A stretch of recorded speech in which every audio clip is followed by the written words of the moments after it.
आज हम बात करेंगे उस एक साल की, उस दौर की जब गहरा अकेलापन किसी कीमियागर की तरह किसी इंसान को तराश कर एक ऐसी ताकत में बदल देता है जिसके बारे में शायद कभी सोचा भी नहीं गया होता।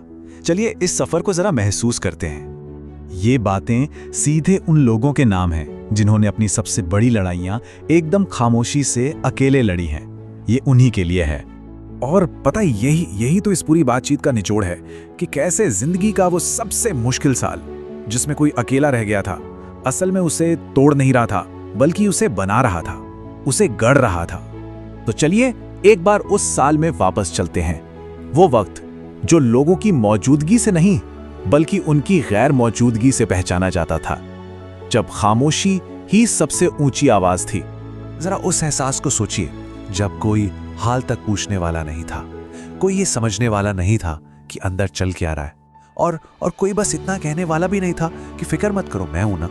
लेकिन फिर भी वो इंसान चलता रहा, हर सुबह उठा, हर दिन का सामना किया और हर रात खुद को संभाला।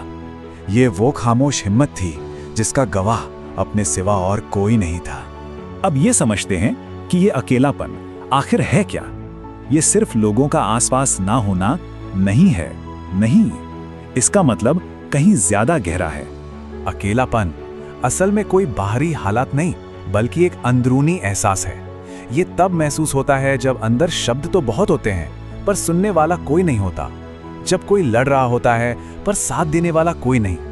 ये वो एहसास है जब किसी के अंदर कहने को एक पूरा तूफान होता है, अनकहा दर्द, अनकही बातें, एक भारी बोझ, मगर सामने खामोशी के सिवा और कुछ नहीं होता।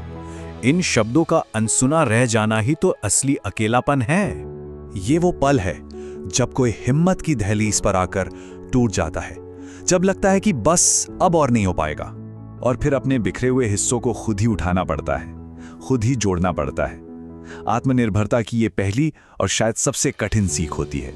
अब बात करते हैं उस अनदेखी लड़ाई की, उस गहरे फासले की जो दुनिया के सामने वाले चेहरे और बंद दरवाजों के पीछे की हकीकत में था। और ये देखिए, ये स्लाइड उस फासले को कितनी अच्छी तरह दिखाती है।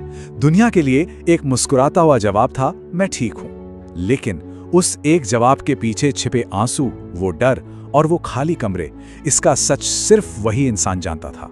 वो साल वो कोई हार नहीं थी बल्कि वो एक असल परीक्षा थी, एक ऐसी कसौटी जिसने परखा, तोड़ा और फिर उसी राख से दोबारा बनाया। तो सवाल यह है कि आखिर ये दर्द ताकत में बदलता कैसे है। ये एक तरह का रासायनिक बदलाव है जहां कुछ भी नहीं से एक मजबूत इंसान का जन्म होता है।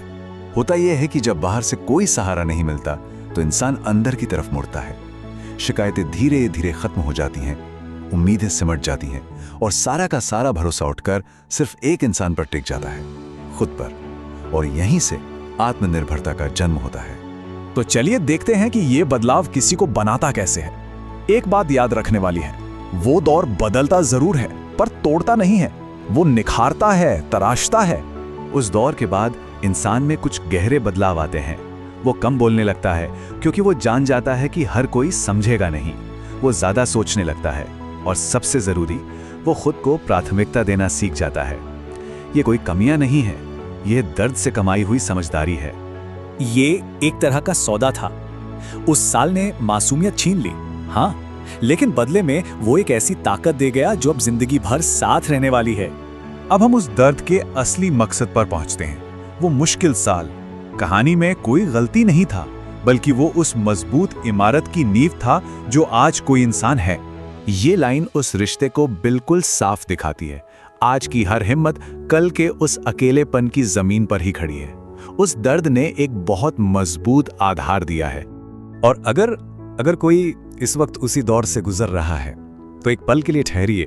ये दौर किसी को खत्म करने के लिए नहीं आता, ये तो उस आने वाले कल के लिए तैयार करने आता है जिसके लिए एक असाधारण मजबूती की जरूरत है।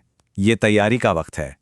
और अंत में सच बस यही है, जिस इंसान ने अकेले रहकर खुद को संभालना सीख लिया, उसे फिर दुनिया की कोई भी आंधी हिला नहीं सकती। वो इंसान खुद में एक चट्टान बन जाता है।